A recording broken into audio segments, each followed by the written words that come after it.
Top 10 Tobe Hooper's Horror Movies. When the American director, screenwriter, and producer Tobe Hooper passed away back in 2017, a lot of Hollywood filmmakers and celebrities took to social media to pay their heartfelt tributes to the late horror icon. Amongst the sea of fans Hooper had, there was a particular tweet from acclaimed director, producer, and screenwriter Scott Derrickson, who wrote, "Goodbye, Tobe Hooper, the king of transgressive horror." Well, to be honest here, this is precisely the way Tobe Hooper needs to be remembered for leaving behind a rich legacy of some of the most unforgettable horror movies. When he directed and produced the 1974 slasher flick, The Texas Chainsaw Massacre, you could not have denied that he did take the whole world literally by storm. His work on the movie was absolutely seminal, and the film still happens to be one of the most uncanny flicks to have ever been made to this very day. Just a mere thought of the movie is bound to send shivers down the spine. That is the kind of work that we are talking about. To all the Tobe Hooper fans out there, gear yourselves up for today's video, where we are going to take a look into 10 of the legend's top horror films that continue to remain terrifying as ever. Before we go into our explanation, we have a very small request. If you like our content, please support us by subscribing to our channel. This is a small click for you, but for us, it means a lot. Thank you. Let's begin. Invaders from Mars, 1986. 12-year-old David Gardner wakes up to a nightmare in his own backyard when he witnesses an alien spaceship landing there. However, no one listens to him or even believes him for that matter. In the next few days, he soon realizes that the people around him are changing, and that includes his own parents, his classmate Heather, as well as his teacher, Mrs. McKelch. All of them have this unexplained mark at the back of their necks, post following his teacher to a cave in Copper Hill, the place where David had initially seen the spacecraft landing. He is shocked to find out that there is an alien spaceship there for real. In fact, the aliens have been controlling the townspeople, having inserted brain implants through the necks. Teaming up with the only person that believes David, the school nurse Linda, the duo seeks out the help of the US Marines to stop the aliens from taking over the town. This might come as a shock to you, but producers Menahem Golan and Yoram Globus of Canon Films simply hated the final movie, and they actually thought that Hooper had misled them. But in spite of being a commercial and critical failure, the movie became a cult classic eventually. Boasting a screenplay by Dan O'Bannon and Don Jacoby, this 1986 science fiction horror flick happens to be a remake of the 1953 movie, also known as Invaders from Mars. Of course, there is a bit of reinvention and updating in terms of the storyline. Mind you, the whole movie is actually taking place inside the mind of a young boy, one who has quite the imagination. So it isn't really a serious film and therefore should not be watched from that perspective at all. It goes without saying that the special effects featured here are the highlight of the movie, and we have the late Stan Winston to give full credit to, who by the way worked on this film along with James Cameron's Aliens, both at the same time. Winston wanted to create an alien invader that did not really look like a man in some suit, so that's when he came up with the idea of putting a small person on the back of a big person to stand and walk backward. As a result, this gave the viewers a rather interesting, non-human silhouette. Speaking of the cast, Hunter Carson, who portrayed the role of David Gardner, happens to be the real-life son of Karen Black, or should we address her as the school nurse Linda Magnuson, to be more precise. The chemistry between them was nothing short of perfect. Also, it was a sheer delight to watch Louise Fletcher essaying the character of Mrs. McKelch in the movie, especially her famous dialogue. "You have got a lot of nerve, sister." We have Daniel Pearl to give credit to for his amazing work on cinematography. Add to this Christopher Young and Dave Store's brilliant background score, and there, you have a classic already. Just make yourself some popcorn at home and enjoy the movie. You are bound to have a great time.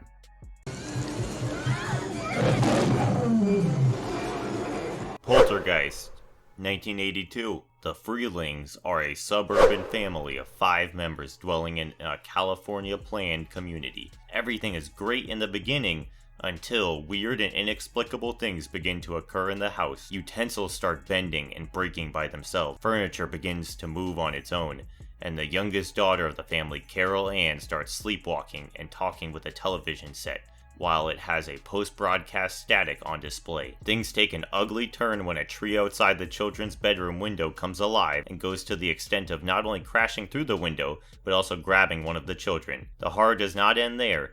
Carol Ann also gets sucked through a portal in her bedroom closet, and she is heard communicating with them through the TV set. The family is left with no other choice but to call in a team of parapsychologists to help them out. From becoming the 8th highest earning film of 1982, Hooper's Poltergeist, boasting a story by Steven Spielberg and a screenplay by the terrific trio of Spielberg, Michael Graves, and Mark Victor, was both a commercial as well as a critical success. From being nominated for 3 Oscars, specifically in categories for visual effects, sound effects, editing, and music, the supernatural horror movie was also listed as the 20th scariest film ever to be made by the Chicago Film Critics Association. The solitary fact that the movie kind of played on the fears of the traditional haunted house genre actually made things work out in its favor. We have a case that is solid and believable, and let's not dare miss out on the dialogue deliveries that are still bound to send chills down the spine. There's one in particular that still has its effect. We are particularly stressing on Carol Ann's "They Are Here," and it goes without saying that her performance was impeccable. In fact, both Spielberg and Hooper wanted actors who were virtually unknown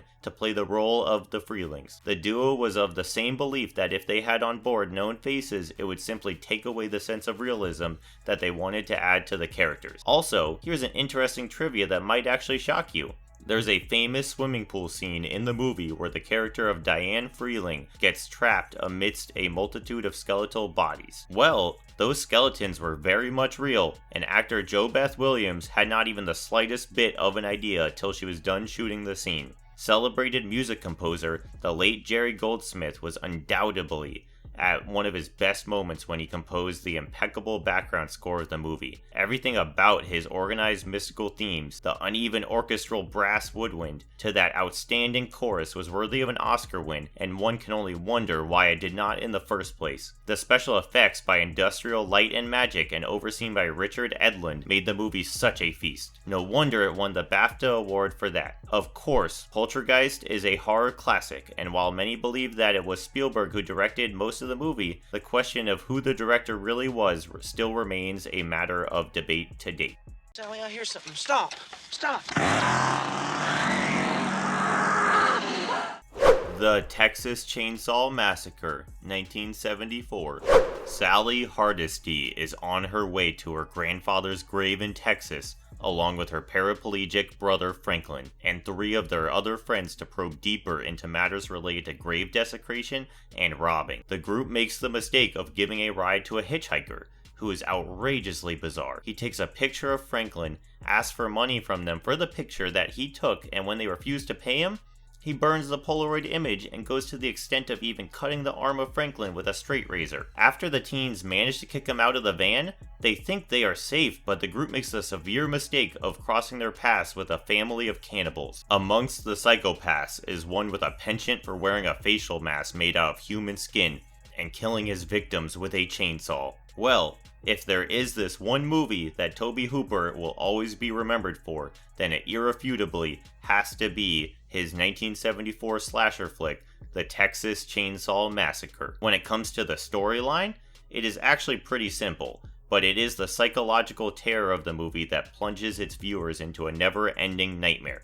The fact that both the terror and violence factor here has not been compromised a single bit is the real reason behind this movie getting banned in several countries at different points in time. Boasting a screenplay by Hooper and Kim Henkel, the former is reported to have had the idea for the flick while he was out shopping for Christmas. Hooper was standing in the hardware section of a store that was packed with people and was actually thinking of a way to somehow get out of the crowd when he caught the attention of a few chainsaws there on display. Who would have thought it, right? Well, now we know what inspired Hooper to come up with a masterpiece like this, and it is a given thing that there was no stopping Leatherface from becoming a horror icon. The amount of tension that his character generates can be a little overwhelming at times, but that's what keeps you driven to the edge of your seats and your eyes glued to the screen. The ending scene, featuring the frustrating dance of Leatherface swinging his chainsaw up in the air, is still capable of scaring the living daylights out of you, and it does not matter if the current year is 2021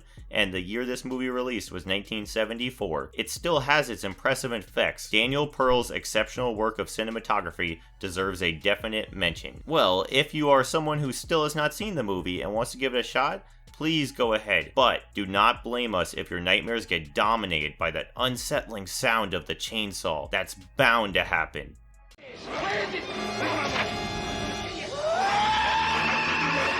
The Funhouse, 1981. Much against her father's wishes, Amy goes to a traveling carnival with Buzz, Liz, and Richie. The teenagers have a lot of fun, smoking pot, jibing at the fortune teller, peeping into an adult strip show, and also visiting a freak show. Soon, Richie dares his friends to spend the night inside the funhouse, and everybody agrees, thinking it'll be fun and exciting. But the group accidentally witness the violent murder of the fortune teller by a man donning Frankenstein's monster mask. With the group trying to escape from there, not only do they find themselves locked inside, but also catch the attention of a masked killer, who in reality is a horribly disfigured man with piercing, protruding teeth and fiery ruby red eyes. You will also be surprised to know that Steven Spielberg had actually asked Tobe Hooper to direct his 1982 sci-fi movie, E.T. the Extraterrestrial, but Hooper turned down his offer simply because he had already occupied himself with the Funhouse by then. Released by Universal Pictures,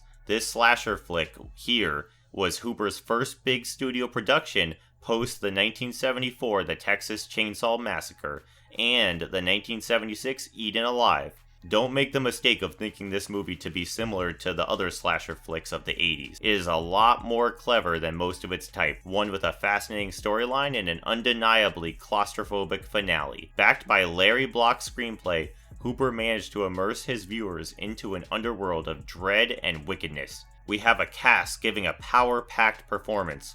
For starters, Elizabeth Burridge not only made her debut with the movie, but she was also spectacular portraying the role of Amy Harper. It would be a cardinal sin to miss out on Kevin Convey, who deserves a definite mention for playing the role of all three Barkers. The Freak Show Barker, the Funhouse Barker, as well as the Strip Show Barker. Do not miss out on John Beale's background score in the movie. After all, it is the dramatic and moody music that gives life to the film, making it rich in terms of color, the sinister setting, and tension. There's a reason why this flick is often regarded to as a sister film for Hooper's Texas Chainsaw Massacre, but then we will leave that to you to figure out why. We highly recommend you to watch this one here.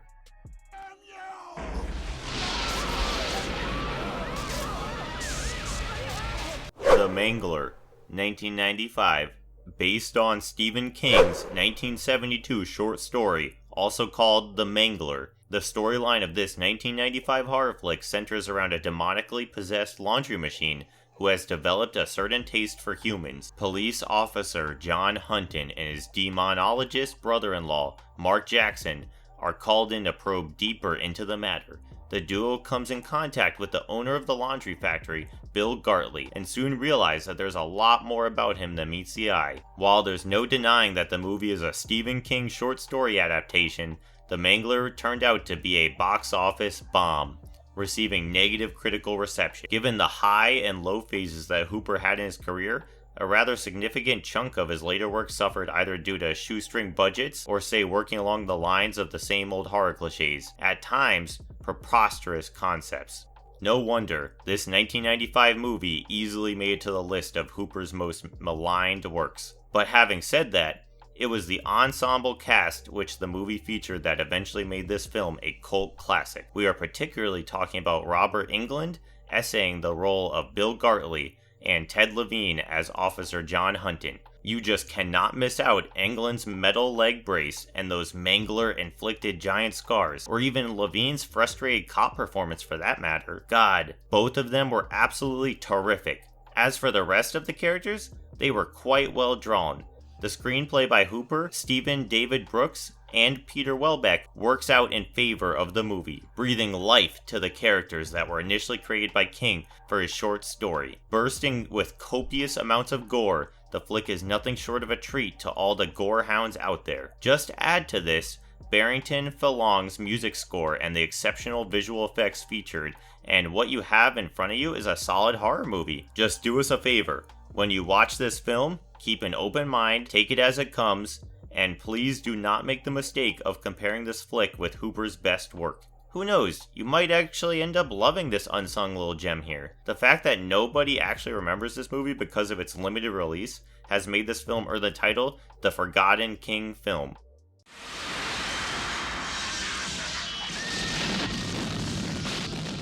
Lifeforce, 1985. A joint British and American space shuttle that Colonel Tom Carlson has been in charge of discovers a hidden spaceship at the tail of Halley's Comet. The crew enters the alien spacecraft only to find countless shriveled creatures that look like bats and 3 humanoid bodies with nothing on in suspended animation inside glass containers. The crew brings the bodies along with a bat alien back to their space shuttle, Churchill. But during their return journey back to Earth, contact with the shuttle is lost and a rescue mission is sent to find out what happened aboard.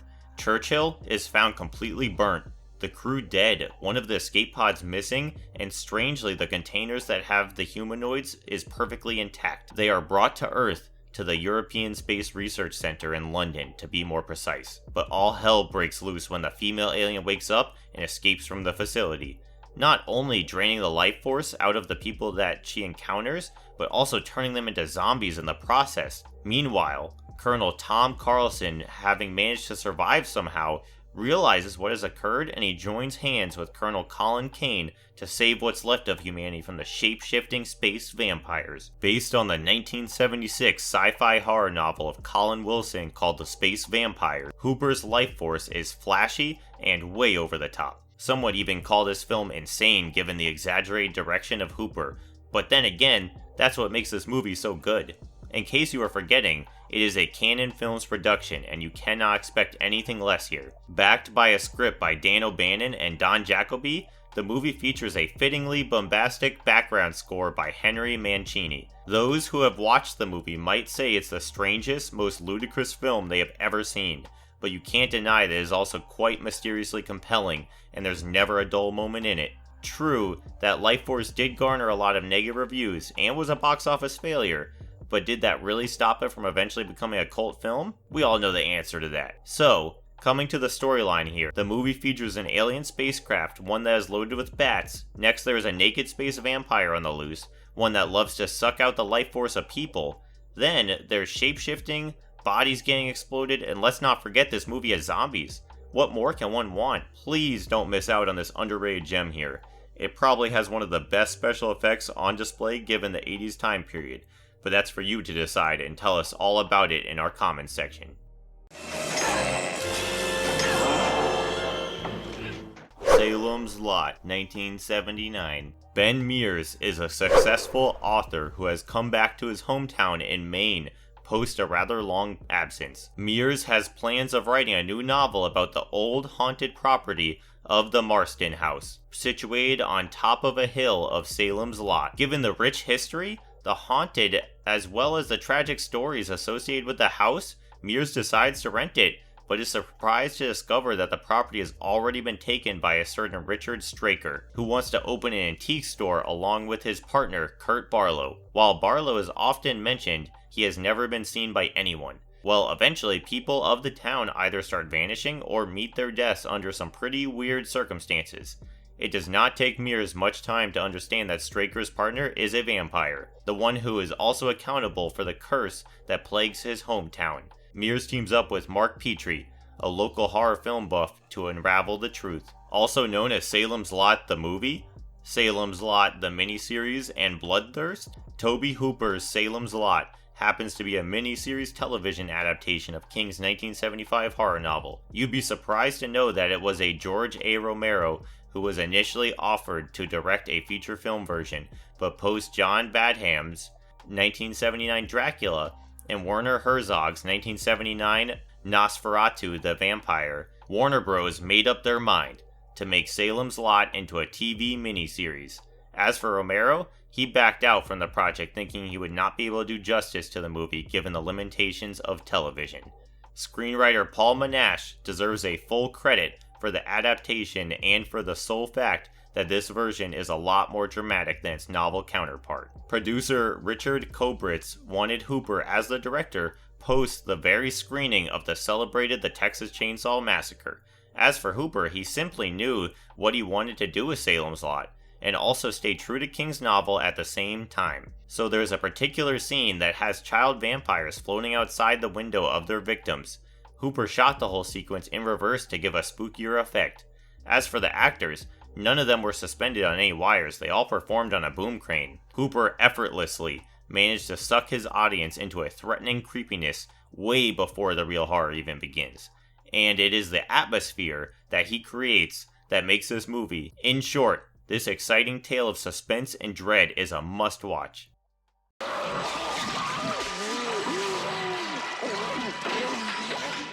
Eaten Alive, 1976. Whoever has made their way towards the dilapidated Starlight Hotel has never really even been able to come out of there alive. If you are wondering what the reason is because of the hotel's mentally unhinged owner, Judd, who happens to have a giant Nile crocodile as a pet and will feed literally anyone who upsets him. The hungry beast lives in the swamp right beside the hotel and will dig its teeth into anything fleshy and moving that enters the remote swampland. It is often said that the plotline of this 1976 horror flick was loosely based on the real-life story of Joe Ball, also known as the Alligator Man. Ball was the owner of a bar in South Texas, one who was reported to have had a live alligator attraction. Plenty of women were apparently killed by Ball, and if we are to believe the legend, it is said that Ball would get rid of the bodies of his victims by feeding them to his toothy pets. While it was never really proved that the flesh that was found in the pit was a human, Ball did commit suicide at his very bar just before he was about to get arrested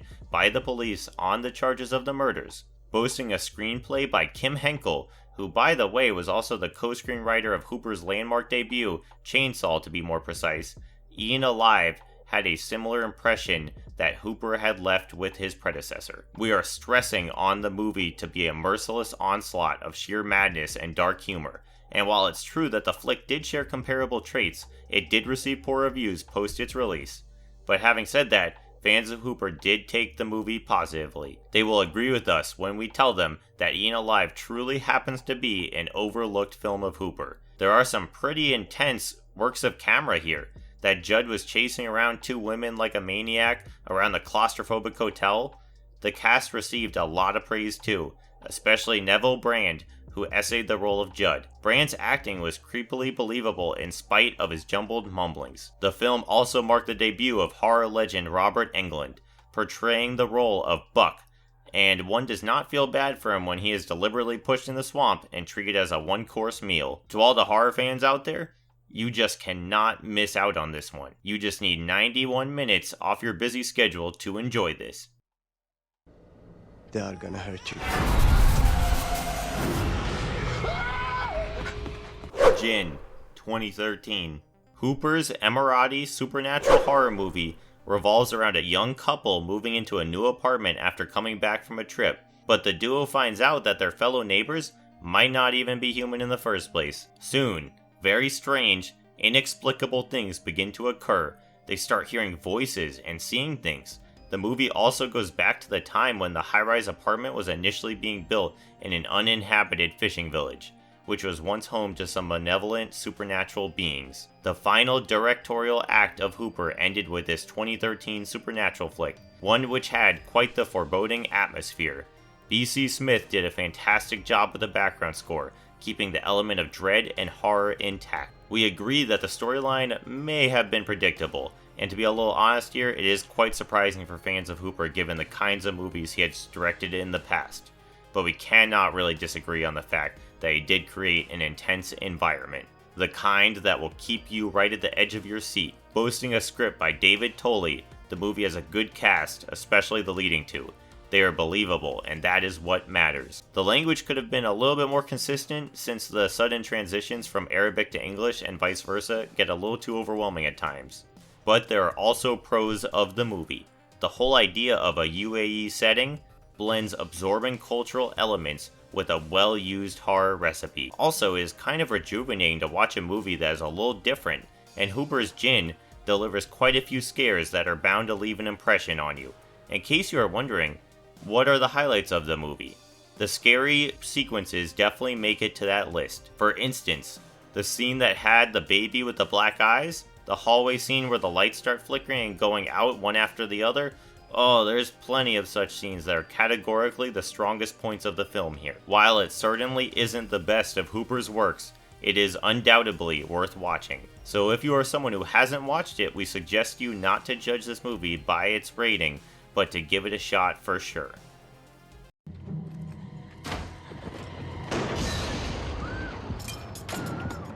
Toolbox Murders, 2004. Couple Nell and Steven move as new tenants into Lussman Arms, previously a Hollywood luxury hotel that's undergoing some major renovations. With Steven being a medical intern, his working hours are long enough to make Nell feel left alone for the major part of the day.